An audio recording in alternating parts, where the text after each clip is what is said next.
আমাদেরকে আল্লাহ তাআলা দুইটা বড় নেয়ামত দিয়েছেন। বলেন কয়টা বড় নেয়ামত দিয়েছেন? একটি নেয়ামতের নাম হলো কিতাবুল্লাহ, সুবহানাল্লাহ বলেন। আরেকটি নেয়ামতের নাম হলো রাসূলুল্লাহ। আসমানি যত কিতাব আছে তার মধ্যে সর্বশ্রেষ্ঠ আসমানি কিতাব হলো কিতাবুল্লাহ, আল্লাহ তাআলার কোরআন। কথা বলেন, সন্দেহ আছে? আসমানি কিতাবের মধ্যে তাওরাত, জাবুর, ইনজিল এবং সহিফা সহ যত কিতাব আছে, আসমান থেকে যে কিতাবগুলো আল্লাহ তাআলা নবীদের কাছে, রাসূলদের কাছে পাঠিয়েছেন, তার মধ্যে শ্রেষ্ঠ কিতাবের নাম কি? কোরআন মাজিদ। বলেন কি? আমাদেরকে আল্লাহ দিয়েছেন, আলহামদুলিল্লাহ বলেন। এটা আমাদের উপর আল্লাহর শ্রেষ্ঠ নেয়ামত কিনা বলেন? দ্বিতীয় আরেকটা নেয়ামতের নাম হলো রাসূলুল্লাহ।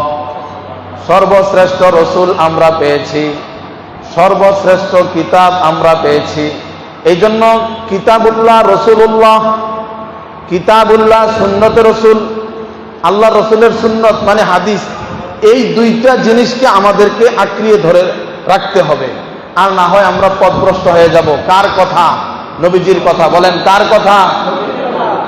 রাসূল আকরাম সাল্লাল্লাহু আলাইহি ওয়াসাল্লাম বলেন, তারাকতু ফীকুম আমরাইন, আমি তোমাদের মাঝে দুটি জিনিস রেখে যাচ্ছি, লান তাযিল্লু মা তামাসসাকতুম বিহিমা, যতদিন পর্যন্ত এই দুইটা জিনিসকে তোমরা আঁকড়িয়ে ধরে রাখবে, লান তাযিল্লু, ততদিন পর্যন্ত তোমরা গোমরাহ হবে না, পথভ্রষ্ট হবে না। একটা হলো কিতাবুল্লাহ, আল্লাহ তাআলার কিতাব কোরআন শরীফ, আর একটা হলো ওয়া সুন্নাতু রাসূলি, নবীজি সাল্লাল্লাহু আলাইহি সাল্লামের সুন্নত হাদিস শরীফ। কোরআন এবং সুন্নাহকে যদি মজবুত ভাবে ধারণ করে রাখি, নবীজি বলছেন তোমরা গোমরাহ হবে না, তোমরা পথভ্রষ্ট হবে না। কিন্তু এই দুইটাকে আমরা মজবুত ভাবে ধরছি? বলেন ধরছি? মজবুত ভাবে? হালকা ভাবে ধরছি নি? হালকা ভাবে? হালকা ভাবেও তো ধরি নাই, মজবুত ভাবে ধরবো কোথা থেকে? কিন্তু ধন দৌলত হালকা ভাবে ধরছি না মজবুত ভাবে ধরছি? বলেন। জমি জামা কি হালকা ভাবে ধরছি না মজবুত ভাবে ধরছি? কেউ যাতে ছুটাইয়া নিতে না পারে। আমার জমি আরেকজনে নিবে, হবে না। পারবে? আমার শিক্ষা থাকুক আর না থাকুক, এটা কিন্তু আমরা সবাই ভালো করে বুঝি। বুঝি কি বুঝি না? বলেন। কিন্তু কোরআন সেইভাবে আমরা বুঝি না, যার কারণে আমাদের এই অধঃপতন। মুহতারাম হাজিরিন, কোরআন মাজিদকে আল্লাহ তাআলা নাজিল করেছেন সারা বিশ্ববাসীর জন্য উপদেশ স্বরূপ। কোরআন হলো উপদেশ গ্রন্থ। বলেন কি গ্রন্থ? আল্লাহ তাআলা কোরআনের পরিচয় সম্পর্কে বলেন সূরা ইউসুফের 104 নম্বর আয়াত, ইন হুয়া ইল্লা যিকরুল লিল আলামিন। এই কোরআন এটা আর কিছু না, এটা হলো সারা জাহানের জন্য, গোটা বিশ্ববাসীর জন্য উপদেশ গ্রন্থ। কিন্তু কোরআন আমাদের উপদেশ গ্রন্থ। কোরআন থেকে আমরা উপদেশ নিছিনি? কোরআন থেকে আমরা উপদেশ নেইনি? বলেন। চলাফেরার ক্ষেত্রে, উঠা বসার ক্ষেত্রে, আমার জীবন যাপনের ক্ষেত্রে কোরআন হলো আমার উপদেশ গ্রন্থ। কোরআন আমার গাইড করবে, কোরআন আমাকে দিক নির্দেশনা দিবে, তুমি এইভাবে চলো, তুমি এইভাবে চলো না। কিন্তু কোরআন থেকে সেই উপদেশ আমরা নেই না। মুহতারাম হাজিরিন, আল্লাহ তাআলা কোরআন সম্পর্কে বলছেন এটা মানুষের জন্য হেদায়েত এবং সুস্পষ্ট পথ নির্দেশ দানকারী একটি কিতাব। হুদাল লিন-নাস ওয়া বায়্যিনাতিম মিনাল হুদা। হুদাল লিন-নাস, কোরআন সমগ্র মানব জাতির জন্য হেদায়েতের কিতাব। শুধু মুসলমানদের জন্য না, সারা পৃথিবীর সব শ্রেণীর, সব ধর্মের, সব মানুষের জন্য, সবার জন্য। আবার কোরআন শরীফ এক জায়গায় বলেছেন হুদাল লিল মুত্তাকিন, মুত্তাকিদের জন্য কোরআন হেদায়েতের গ্রন্থ। আরেক জায়গায় বললেন মানব জাতির জন্য কোরআন হেদায়েতের গ্রন্থ। আরেক জায়গায় বলেন শুধু মুত্তাকিদের জন্য। তো কাদের জন্য আসলে কোরআন হেদায়েতের গ্রন্থ? সারা বিশ্ববাসীর জন্য কোরআন হেদায়েতের গ্রন্থ। এখানে যে বললেন মুত্তাকিদের জন্য কোরআন হেদায়েত, এই কথার অর্থ হলো আসলে কোরআন থেকে, কোরআন যদিও সবার জন্য হেদায়েত, কিন্তু কোরআনের হেদায়েত সবাই নিতে পারে না, সবাই গ্রহণ করতে পারে না। কোরআনের হেদায়েত, কোরআন থেকে উপদেশ, কোরআন থেকে শিক্ষা, কোরআন থেকে উপকৃত হতে পারে কেবলমাত্র তারা যারা মুত্তাকি, যারা মুত্তাকি, যারা আল্লাহকে ভয় করে। এই যে কোরআন, আল্লাহ আমাদেরকে দিলেন এই কোরআন এমন এক কিতাব, যেই কিতাবের মধ্যে কোনো ধরনের সন্দেহ নাই। আসেনি সন্দেহ? পৃথিবীতে যত কিতাব আছে সন্দেহমুক্ত না সন্দেহযুক্ত? কোরআন ছাড়া যত কিতাব আছে, পদার্থ বিজ্ঞান, সমাজ বিজ্ঞান, ইতিহাসের উপর বিভিন্ন সাবজেক্টের যে কিতাবগুলো আছে, ইঞ্জিনিয়ারিং লাইনে, ডাক্তারি লাইনে এবং আপনার যত লাইনের যত বই পুস্তক আছে, সকল বইয়ে ভুল আছে না নাই? কিন্তু কোরআনে কি ভুল আছে? আল্লাহ বলেন যালিকাল কিতাব, এটা এমন একটি কিতাব লা রাইবা ফি, যেই কিতাবের মধ্যে কোনো ধরনের সন্দেহ নাই। সুবহানাল্লাহ বলেন। মুহতারাম হাজিরিন, এই যে কিতাব কোরআন মাজিদ আল্লাহ তাআলা আমাদেরকে দান করলেন, এই কোরআনের হক আমাদের উপর আছে না নাই? আমাদের উপর কোরআনের হক আছে কিনা? একজন মুসলমান হিসাবে কোরআনের কি কি হক আমাদের উপর আছে, সেই হকগুলো আমাদের জানা দরকার আছে কিনা বলেন? আমরা জানিনি কোরআনের কি হক আমাদের উপর আছে, কোরআনের প্রতি আমাদের কি হক আছে, কোরআনের কি হক মানুষ হিসাবে, মুসলমান হিসাবে, আল্লাহর বান্দা হিসাবে আমাকে আদায় করতে হবে, সেই হকগুলো আমরা জানতে চাই কি চাই না বলেন? এক নম্বর হক হলো কোরআন আমাদেরকে শিক্ষা গ্রহণ করতে হবে। কোরআন আল্লাহ তাআলা আমাদেরকে মসজিদের তাকে রাখার জন্য দেয় নাই, এটাকে গিলাপ দিয়া পেছাইয়া আলমারির উপর রেখে দেওয়ার জন্য। 6 মাস পরে যখন ঘর আবার ঝাড়ু দিব, ঘর পরিষ্কার করব, তখন একবার নামানো, এই জন্য কোরআন আমাদেরকে দিয়েছেন নাকি বলেন? না, প্রত্যেক দিন পড়ার জন্য কোরআন দিয়েছেন। কিন্তু আমাদের অবস্থা কি বলেন? তাহলে 1 নাম্বার হক হলো তুমি কোরআন শিখতে হবে। কোরআন কি করতে হবে বলেন? আল্লাহ তাআলা বলেন ইকরা বিসমি রাব্বিকাল্লাযী খলাক, পড়ো তোমার প্রভুর নামে, যেই প্রভু তোমাকে সৃষ্টি করেছেন। আমাকে সৃষ্টি করেছেন কে? জোরে বলেন কে? যেই আল্লাহ আমাকে বানিয়েছেন, সেই আল্লাহ আমাকে নির্দেশ দিয়েছেন তুমি তোমার রবের নামে পড়ো। গণিত পড়ো, ইতিহাস পড়ো, ভূগোল পড়ো, সমাজ বিজ্ঞান পড়ো, বাংলা পড়ো, এটা নিয়ে বলছেন। কি বলছেন? কোরআন শরীফ পড়ো। কি পড়ো বলেন? কিন্তু এই কোরআন আমরা পড়িনি বলেন। তো এই জন্য কোরআন আমাদেরকে শিখতে হবে, কোরআন আমাদেরকে পড়তে হবে। আল্লাহ তাআলা পবিত্র কোরআনের সূরা সাদ 38 নম্বর সূরা 29 নম্বর আয়াত, মহান আল্লাহ তাআলা বলেন কিতাবুন আনজালনাহু ইলাইকা, এই কিতাব আমি আপনার প্রতি নাজিল করেছি। এই কিতাবটা মুবারাকুন, একটি বরকতময় কিতাব। কোরআনে বরকত আছে না নাই? তেলাওয়াত করলে রহমত হবে কিনা বলেন? বরকত হবে কিনা বলেন?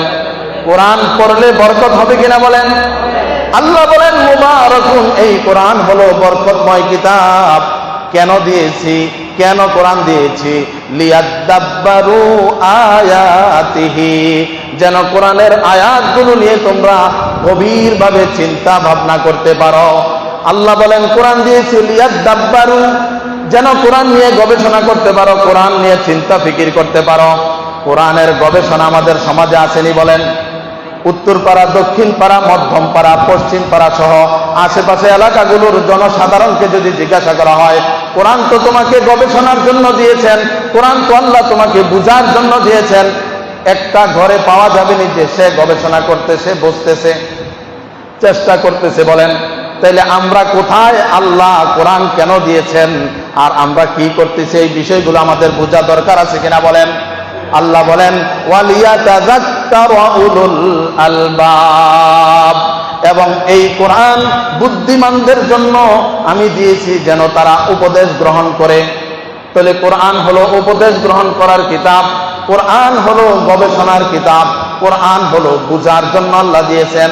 কিন্তু আমরা সেই কোরআন বুঝতে রাজি না। তাহলে 1 নাম্বার হক হলো কোরআন শিখতে হবে। কোরআন কি করতে হবে বলেন? কোরআন শিক্ষা করা নফল না ওয়াজিব না ফরজ? জোরে বলেন, কোরআন শিক্ষা কি? তাহলে যারা কোরআন পারি না, যারা কোরআন শিখি না, বাচ্চাদেরকেও শিক্ষা দেই না, আমরা প্রতিদিন ফরজ তরক করতেছি। কি তরক করতেছি বলেন? ফরজ তরক করতেছি। কোরআন শিক্ষা করা সবাই বলেন ওয়াজিব, সুন্নাত, নফল না ফরজ? ফরজে কিফায়া না ফরজে আইন? ফরজে আইন, ফরজে আইন। কোরআন আমাদেরকে শিখতে হবে, কোরআন শিক্ষা করা ফরজে আইন। কোরআন যদি না শিখি নামাজ পড়বো কিভাবে? মুহতারাম হাজিরিন, এই জন্য কোরআন শিখার জন্য সবাই মেহনত করতে হবে, মুজাহাদা করতে হবে। যত কিছুই যাক আমাকে কোরআন অবশ্যই শিক্ষা গ্রহণ করতে হবে। 1 নম্বর হক। বলেন কয় নম্বর হক? কার প্রতি? কোরআনের প্রতি। কাদের? আমাদের। এটা কোরআনের হক, কোরআন আমাদের কাছে পাওনা যে আমরা কোরআন শিখব। 2 নম্বর হক হলো আমরা কোরআনের চরিত্রে চরিত্রবান হব, কোরআনের শিক্ষায় আমরা আলোকিত হব। কোরআন আমাদেরকে যেভাবে চলতে বলেছেন সেভাবে চলবো।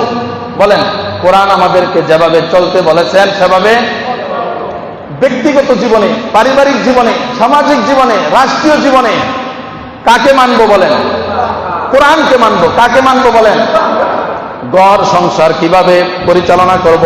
কোরআনের বিধান মোতাবেক। বিচার কার্য কিভাবে করব? কোরআনের বিধান মোতাবেক। রাসূল আকরাম সাল্লাল্লাহু আলাইহি সাল্লামের সারাটা জীবন কোরআন ছিল। আম্মা জান আয়েশা রাদিয়াল্লাহু তাআলা আনহার কাছে প্রশ্ন করা হলো নবীজির চরিত্রটা কেমন ছিল? আম্মা জান আয়েশা রাদিয়াল্লাহু তাআলা আনহা বলেন, নবীজির চরিত্র তোমরা কি 30 পারা কোরআন দেখো না? 30 পারা কোরআন, এটাই তো নবীজির চরিত্র। সুবহানাল্লাহ বলেন। 30 পারা কোরআনের বাস্তব প্রতিচ্ছবি ছিলেন রাসূল আকরাম সাল্লাল্লাহু আলাইহি ওয়াসাল্লাম। তো সেই আদর্শ তো আমাদেরকেও গ্রহণ করতে হবে। কিন্তু সেইভাবে আমরা কি কোরআনকে মানি? বলেন আমাদের শান্তি আসবে? শান্তি কোত্থেকে আসবে? বলেন রহমত কোত্থেকে আসবে? আমরা তো আসল জায়গায় নাই। এই জন্য কোরআনের শিক্ষা আমাদেরকে গ্রহণ করতে হবে। কোরআনের বিধান মোতাবেক, কোরআনের আদেশ মোতাবেক আমাদের জীবন পরিচালনা করতে হবে। কোরআনের বিধান অনুযায়ী বিচার কার্য পরিচালনা করতে হবে। সূরা মায়েদার 44 নম্বর আয়াত মহান আল্লাহ সুবহানাহু ওয়া তাআলা বলেন, ওয়া মান লাম ইয়াহকুম বিমা আনজালাল্লাহু কাফিরুন। খুব মনোযোগের সাথে শুনেন। আল্লাহ তাআলা পবিত্র কোরআনের সূরা আল মায়েদার 44 নম্বর আয়াতে বলেছেন, যারা কোরআনের বিধান মোতাবেক বিচার কার্য পরিচালনা করবে না তারা হলো কাফের। তারা হলো কি? বলেন সুস্পষ্ট ঘোষণা। কোরআন দিয়া যারা বিচার করবে না, মানব রচিত আইন দিয়া যারা বিচার করবে, আল্লাহ তাআলা বলেন তারা হলো কাফের।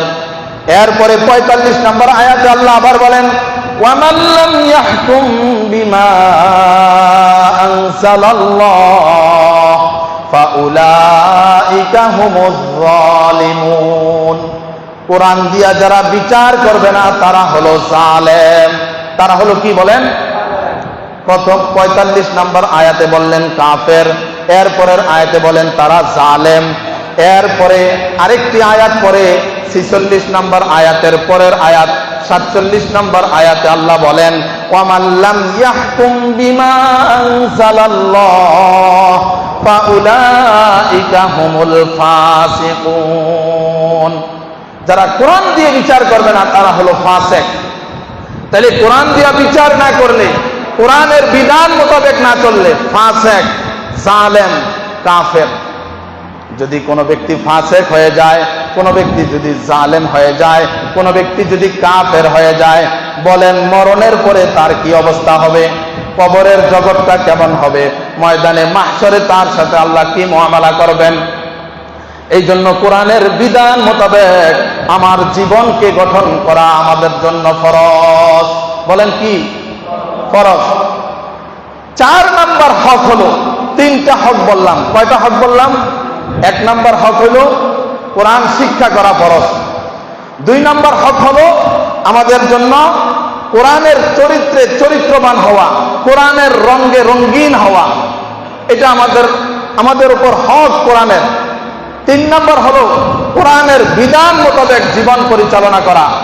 আর 4 নম্বর হলো কোরআনের শিক্ষাকে প্রচার করা। কোরআনের শিক্ষাকে কি করতে হবে? প্রচার প্রসার করতে হবে।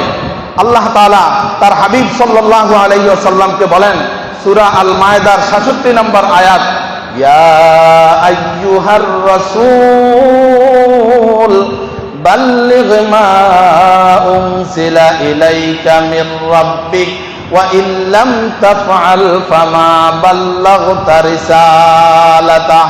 হে রাসূল, আপনার রবের পক্ষ থেকে আপনার নিকট যা নাজিল করা হয়েছে সেই বাণী, সেই কিতাব আপনি মানুষের কাছে পৌঁছায় দেন, মানুষের কাছে প্রচার করেন। যদি আপনি তা না করেন, ফামা বাল্লাগতা রিসালাতা, তাহলে আপনি রিসালাত মানুষের কাছে পৌঁছাইলেন না। রাসূল আকরাম সাল্লাল্লাহু আলাইহি ওয়াসাল্লাম উম্মতকে বলছেন, বাল্লিগু আন্নী ওয়ালাউ আয়া। একটি আয়াতও যদি তুমি শিখে থাকো, একটি আয়াতও যদি তুমি বুঝে থাকো, তোমার কাছে একটি আয়াতও যদি পৌঁছে থাকে, তুমি অপরের কাছে এটা পৌঁছায়া দাও। তাইলে 4 নাম্বার হক হলো কোরআনের শিক্ষাকে প্রচার করব, প্রসার করব, নিজে ধারণ করব, নিজের পরিবারকে শিক্ষা দিব। এমনি ভাবে যত সম্ভব সমাজে বিভিন্ন জায়গায় এই কোরআনের দাওয়াত পৌঁছাইতেই থাকবো। আল্লাহ তাআলা আমাদেরকে তৌফিক দান করেন। 5 নাম্বার হক, কয় নাম্বার হক? 5 নাম্বার হক হলো নিয়মিত কোরআন শরীফ তেলাওয়াত করা। বলেন, নিয়মিত, এটা কোরআনের হক আমাদের প্রতি। কোরআনের এই হক আমাদেরকে আদায় করতে হবে, নিয়মিত কোরআন শরীফ তেলাওয়াত করতে হবে। বছরে একবার হুজুর দাওয়াত দিয়ে একটা মিলাদ শরীফ পড়ায় দিলাম, 1 খতম কোরআন শরীফ পড়ায় দিলাম, বাস কোরআনের হক আদায় হয়ে গেছে। বহু মুসলমান এরকমই মনে করে, বছরে একবার হুজুর দাওয়াত দিয়া কোরআন শরীফের একটা খতম করাই দিলে হেবাটা একেবারে পাক্কা মুসলমান। কোরআনের হক আদায় হবে না? নিজে তেলাওয়াত করতে হবে। হুজুরে তেলাওয়াত করলে, হুজুরে 10টা খতম দিলে আমার কি লাভ হবে? নিজে তেলাওয়াত করতে হবে। বলেন, নিজে তেলাওয়াত করতে হবে। কোরআন শরীফের তেলাওয়াত হলো এমন এক আমল, এমন এক ব্যবসা আল্লাহর সাথে, যেই ব্যবসায় কোনো লস নাই। যেই ব্যবসায় কি নাই? বলেন, কিসের ব্যবসা এটা? কোরআনের ব্যবসা। কার সাথে? আল্লাহর সাথে। দুনিয়াতে মানুষ ব্যবসা বাণিজ্য করে, লস আছে না নাই? লাভ যেমন আছে, লসও আছে, দোনোটার সম্ভাবনা আছে, লাভও হইতে পারে আবার। কিন্তু আল্লাহ এমন এক ব্যবসার কথা পবিত্র কোরআন মাজিদে বলেছেন, এই ব্যবসা যদি তোমরা করো, তোমাদের এই ব্যবসায় কোনো লস নাই। সুবহানাল্লাহ বলেন। আল্লাহ তাআলা পবিত্র কোরআন মাজিদের 35 নম্বর সূরা আল ফাতিরের 29 এবং 30 এই 2টা আয়াতের মধ্যে সেই ব্যবসার কথা বলেছেন। আল্লাহ তাআলা বলেন, ইন্নাল্লাযীনা ইয়াতলুনা কিতাবাল্লাহি ওয়া আকামুস সালাতা ওয়া আনফাকু মিম্মা রাযাকনাহুম সিররাও ওয়া আলানিয়াহ ইয়ারজুনা তিজারাতান লান তাবুর। এখানে 3টা আমলের কথা বলেছেন। কয়টা আমল? 3টা আমল। এমন এক ব্যবসা যেই ব্যবসায় লস নাই। কে বলেছেন? আল্লাহ বলেছেন। 1 নাম্বার, যারা আল্লাহর কিতাব তেলাওয়াত করে। বলেন, ইন্নাল্লাযীনা ইয়াতলুনা কিতাবাল্লাহ, যারা আল্লাহর কিতাব তেলাওয়াত করে, যারা আল্লাহর কিতাব তেলাওয়াত করে, যারা কোরআন শরীফ তেলাওয়াত করে। 2 নাম্বার হলো ওয়া আকামুস সালাহ, 2 নাম্বার ব্যবসা হলো যারা নিয়মিত নামাজ পড়ে। 3 নাম্বার হলো ওয়া আনফাকু মিম্মা রাযাকনাহুম, আমি তাদেরকে যেই রিজিক দিয়েছি, আমি তাদেরকে যেই সম্পদ দিয়েছি, সেই সম্পদ থেকে সিররাও ওয়া আলানিয়া, গোপনে এবং প্রকাশ্যে আপনার ব্যয় করে, খরচ করে। মুয়াজ্জিন সাহেব, প্রকাশ্যে এবং গোপনে কি করে? জোরে বলেন, ব্যয় করে। আমি যে রিজিক দিয়েছি, এই রিজিক থেকে প্রকাশ্যে এবং গোপনে ব্যয় করে। কয়টা বললাম? বলেন, 3টা। জোরে বলেন, কয়টা? 1 নাম্বার কোরআনের তেলাওয়াত, 2 নাম্বার নামাজ, 2 নাম্বার কি বলেন? 3 নাম্বার হলো দান খয়রাত, 3 নাম্বার কি বলেন? আল্লাহ বলেন, এই 3টা ব্যবসা আমার যেই বান্দা করবে, আমার সাথে, আমি আল্লাহর সাথে, বান্দা এমন এক ব্যবসা করলো যেই ব্যবসা লান তাবুর, যেই ব্যবসা কোনোদিন লস নাই। সুবহানাল্লাহ বলেন। লিওয়াফিয়াহুম উজুরাহুম, আমার সাথে যদি বান্দা এই ব্যবসা করে, আমি তাদেরকে তাদের প্রতিদান পরিপূর্ণ করে দিব। ওয়া ইয়াজিদাহুম মিন ফাদলি, এবং আমি অনুগ্রহ করে তাদেরকে আরো বাড়ায়া দিব। সুবহানাল্লাহ বলেন। ইন্নাহু গফুরুন শাকুর। তো এই ব্যবসা করতে আমরা রাজি আছি কিনা বলেন? তাহলে 5 নাম্বার হক কি বললাম? কোরআন নিয়মিত তেলাওয়াত করা। যারা কোরআন নিয়মিত তেলাওয়াত করি না, আল্লাহকে ভয় করি, আল্লাহকে ভয় করা দরকার। নিয়মিত কোরআন তেলাওয়াত করা ফরজ। বলেন কি ফরজ না? আল্লাহ তাআলা আমাদেরকে বুঝার তৌফিক দান করেন। এখন কোরআন কেমনে পড়ব? খালি পড়লেই হবে? আন্তাজি পড়লেই হবে নি বলেন? না শিক্ষা গ্রহণ করতে হবে?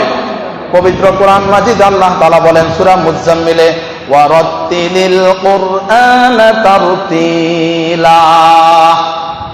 কোরআনকে ধীরে ধীরে সুন্দর করে সুললিত কণ্ঠে ভালোভাবে ধীরস্থিরতার সাথে মত কায়দা তাজবিদ গুন্না সহ সুন্দরভাবে কোরআন শরীফ পড়তে হবে। আন্তাজি পড়লে হবে? এই জন্য সুন্দরভাবে পড়তে হবে কোরআন শরীফ।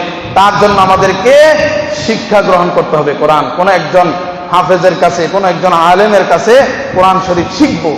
কত কিছু শিখলাম জীবনে, কোরআনটা শেখার আমার সময় নাই। কত কিছু বুঝলাম জীবনে, কোরআনটা বুঝার আমার সময় নাই। অনেকে বলে যে হুজুর আমার এটা বুঝাইয়া না, ধরে না মাথা।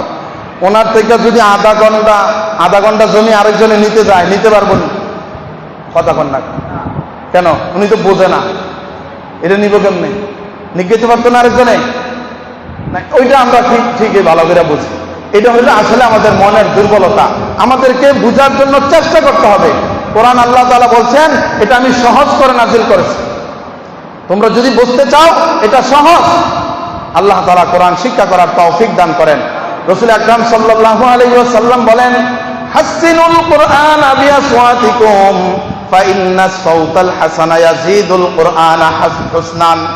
তোমরা তোমাদের কণ্ঠস্বরের দ্বারা কোরআনকে সৌন্দর্যমণ্ডিত করো, অর্থাৎ খুব সুন্দরভাবে কোরআন শরীফ পড়ো, কেননা সুমধুর কণ্ঠস্বর কোরআনের সৌন্দর্যকে আরো বৃদ্ধি করে দেয়।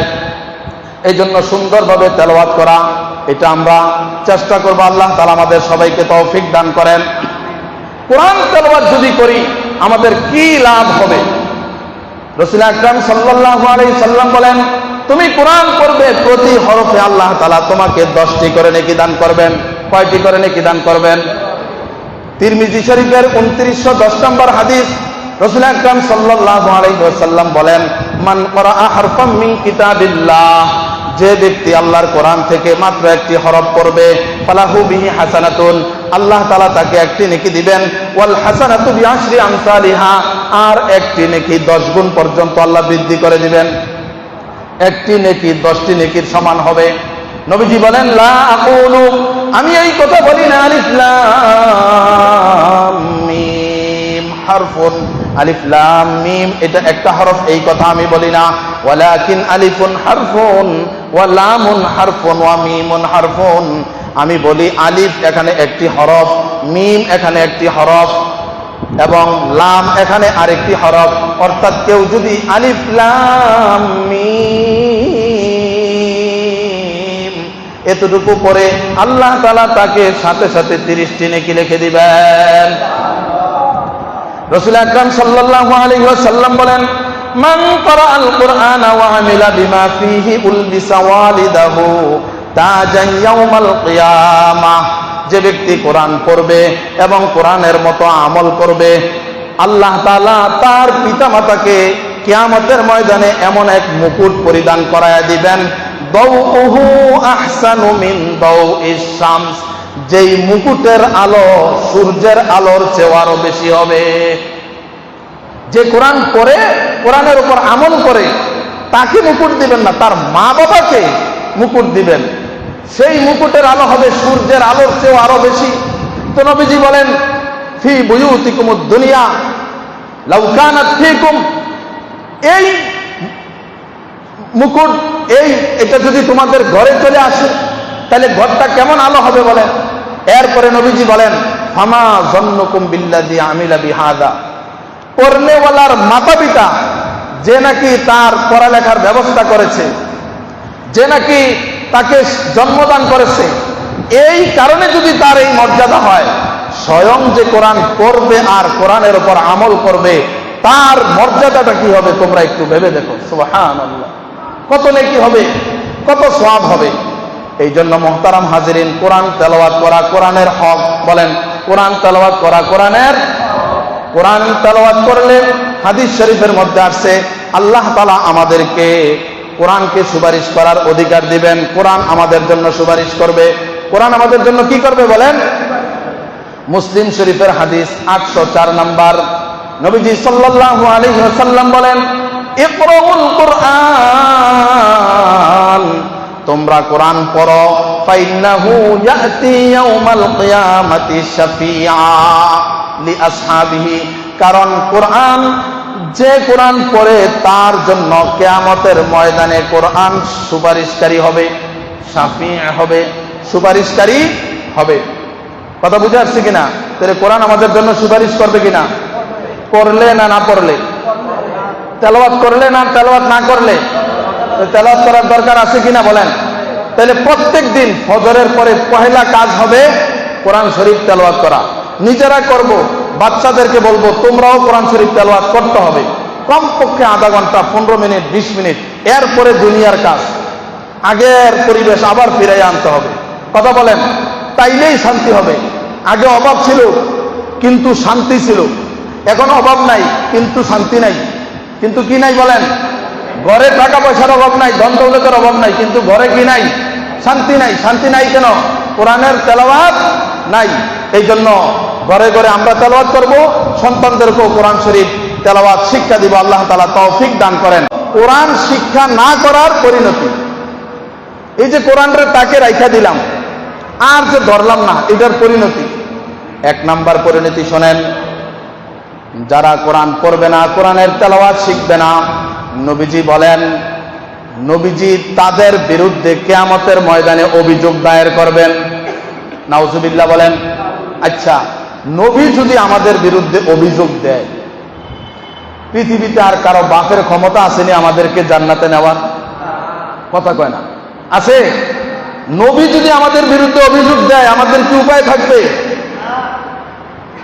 কোরআন শরীফের মধ্যে আসছে, আল্লাহ তাআলা বলেন, ওয়া ক্বালার রাসূলু ইয়া রাব্বি ইন্না কওমি ইত্তাখাযু হাযাল কুরআনা মাহজুরা। নবীজি বলবেন, হে আমার রব, নিশ্চয়ই আমার কওম, আমার গোত্র, আমার জাতি কোরআনকে পরিত্যাগ করেছে। নবীজি এই কথা বলবেন, তাই সেই কথাটা কাদের ব্যাপারে বলবেন? আমরা যদি একটু চিন্তা করি, আমার ব্যাপারে বলবেন কিনা? তো আমি যদি আমার জিন্দেগি মোতালা করি, আমি কি কোরআন ধরছি না ছেড়ে দিয়েছি? আমি কি কোরআনের ওপর চলি কিনা? কোরআনের তেলাওয়াত আমি নিয়মিত পড়ি কিনা? আমার আওলাদদেরকে কোরআন শিক্ষা দিয়েছি কিনা?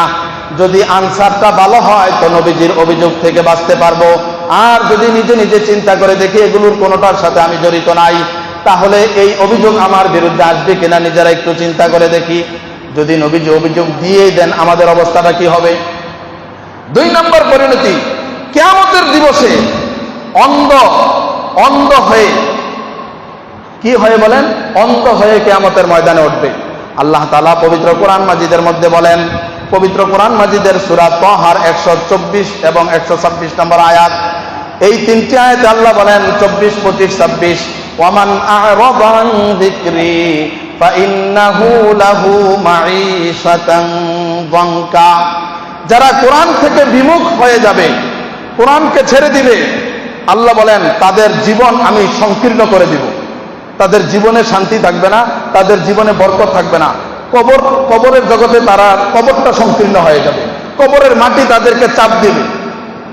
আরো অনেক ব্যাখ্যা আছে সংকীর্ণ হওয়ার। 2 নম্বর, নবী আল্লাহ বলেন, ওয়া নাহশুরুহু ইয়াউমাল কিয়ামাতি আ'মা। কিয়ামতের ময়দানে আমি তাদেরকে অন্ধ অবস্থায় উঠাবো। তাদের হাসর হবে অন্ধ অবস্থায়। দুনিয়াতে যদি চোখ না থাকে কি অবস্থা হয় একটু চিন্তা করে দেখেন। কিয়ামতে যদি অন্ধ হয় মানুষ, তার অবস্থাটা কি হবে? এরপরে নবীজি, তো ওই ব্যক্তি বলেন, ক্বালা রাব্বি লিমা হাশারতানি আমা।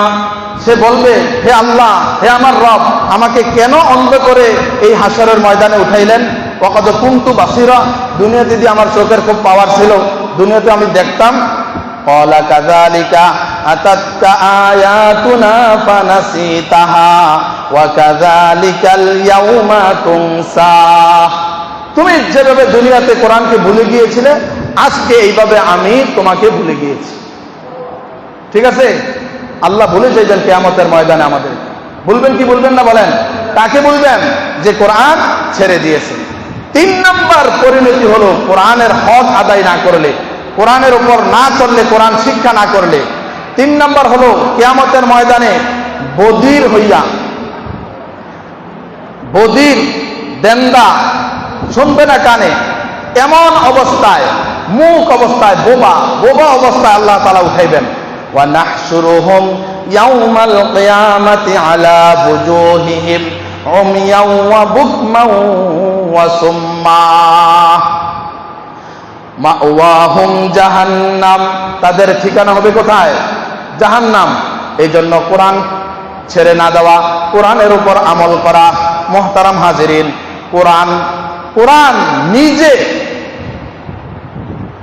যে কোরআনের উপর চলবে না তার বিরুদ্ধে অভিযোগ করবে, তার বিরুদ্ধে সে জাহান্নামে যাওয়ার জন্য কোরআন নিজে দলিল হবে। হাদিস শরীফের মধ্যে আছে এই কোরআন কারো পক্ষে দলিল হয়, আবার কারো বিপক্ষে দলিল হয়। তো কোরআন পক্ষে দলিল হবে কার? যে কোরআনের উপর আমল করে। আর বিপক্ষে দলিল হবে কার? যে কোরআনের উপর আমল করে না। এই জন্য এই কোরআনের অভিশাপ থেকে, ময়দানে মাহশরের এই ভয়াবহ আযাব থেকে বাঁচার জন্য কোরআনের উপর চলা আমাদের দরকার আছে কি আছে না বলেন? যারা কোরআন শিখবে না, যেই ঘরের কেউ কোরআন পারে না, বলা হয়েছে যার দিলের মধ্যে, সিনার মধ্যে কোরআন নাই, এটা হলো কাল বাইতিল খরিব, এটা হলো উজাড় ঘরের ন্যায়, একটা বিরান ঘরের ন্যায়। যেই ঘরে মানুষ বাস করে না, যেই ঘরটা উজাড়, বিরান, কেউ থাকে না, এই ঘরে ভয়ানক অবস্থা থাকে, সাপ বিচ্ছু থাকে কি থাকে না বলেন? এই জন্য যারা কোরআনের উপর আমল করবে না, কোরআন শিখবে না, যাদের ঘরে কোরআনের কিছু নাই, তাদের অবস্থাটা হলো এরকম উজাড় ঘরের মতো। এই জন্য মুহতারাম হাজিরিন, কোরআনের এই ভয়াবহ পরিণতি, কোরআন না শিখলে, না বুঝলে, এই পরিণতি থেকে বাঁচার জন্য কোরআনের সাথে মহাব্বত এবং কোরআন শিক্ষা করা এবং কোরআনের যে হক, এই হকগুলো আদায় করার তৌফিক আল্লাহ তাআলা আমাদের সবাইকে দান করেন। মক্তবে আমরা অনেক ছেলে মেয়েকে পাঠাই না। আগে তো মক্তবে অনেক ছাত্রছাত্রী ছিল, এখন কম। শুধু আমাদের মসজিদে কম এটা না, আমাদের বিভিন্ন মসজিদে মক্তবে ছাত্রছাত্রী কম। কেন কম? চিন্তা করে বাইর করেন কেন কম। 1 নম্বর কথা হলো, সকালবেলা স্কুলে নেওয়ার জন্য মা বাপ পেরেশান। মক্তবে পাঠাইলে স্কুলের টাইম সুন্দর মতো নিতে পারে না। এটা বাস্তব না অবাস্তব কথা বললাম? আগে স্কুল ছিল 10টা থেকে স্কুল শুরু হইতো। কয়টা থেকে স্কুল শুরু হইতো বলেন? এখন সকালবেলা স্কুল শুরু হয়েছে কেন? আর সারাদিন কি করে বলেন? সারাদিন কি করে? 8টা থেকে 10:30টায় ছুটি দিয়ে দেয়, অথবা 11টায় ছুটি দিয়ে দেয়। তাহলে 11টা থেকে বিকাল 4টা পর্যন্ত এই ছাত্রের কি কাজ? তাহলে সকালবেলা যে আমাদের দেশের এই মুক্ত শিক্ষা ব্যবস্থা ছিল, এটা কি ভালো ছিল না খারাপ ছিল? এর দ্বারা মানুষ দিন শিখতো, কোরআন শিখতো। যারা মাদ্রাসায় পড়ে না, তাদের ইসলামের বুনিয়াদী শিক্ষা, ইসলামের শিক্ষাটা কোথায় আর পাবে? মুক্ত। এই জন্য মুক্তবের শিক্ষা ব্যবস্থাকে ডেভেলপ করতে হবে। তাইলে এখন এই যে স্কুলের কারণে, আপনার এই সাবাহি স্কুলের কারণে, সকাল টাইমের স্কুলের কারণে অনেক ছেলে মেয়ে এখন মুক্তবে আসে না। এটা একটা কারণ। আরেকটা কারণ হলো, অনেকে মনে করে আমার ছেলে মানে ডেভেলপ হয়েছে আর কি, আমার ছেলেকে কি মানে এখন সাধারণভাবে এইভাবে পড়াবো নাকি?